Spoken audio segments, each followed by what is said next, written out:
The U.S. government has stopped approving licenses for American firms to export most items to Chinese technology giant Huawei, according to reports.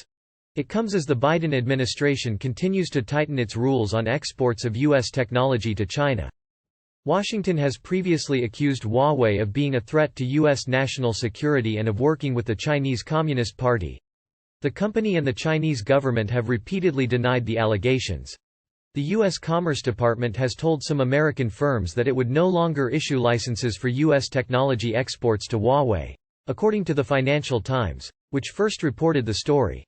The move comes as Washington moves towards a total ban on the sale of U.S. technology to the Chinese telecom equipment giant, the paper said.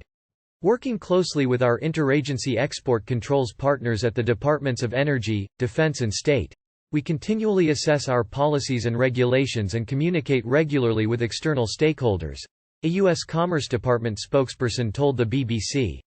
We do not comment on conversations with or deliberations about specific companies, they added.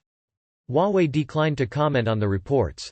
The Biden administration has continued to tighten restrictions on Huawei as political tensions between Washington and Beijing increased over Taiwan, where most of the world's computer chips are made.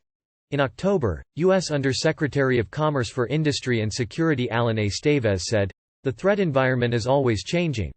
We are appropriately doing everything in our power to protect our national security and prevent sensitive technologies with military applications from being acquired by the People's Republic of China's military, intelligence, and security services," he added. For several years the Shenzhen-based Huawei has faced U.S. export restrictions on items for high-speed fifth-generation 5G telecoms equipment and artificial intelligence technology. In 2019, during the presidency of Donald Trump, U.S. officials added the company to a so-called entity list. It means that U.S. companies need to obtain a license from the government to export or transfer some technologies, especially over concerns that they will be used by the Chinese military. However, in that time licenses have been granted to some U.S. companies, including Intel and Qualcomm, to supply Huawei with technology that was not related to 5G.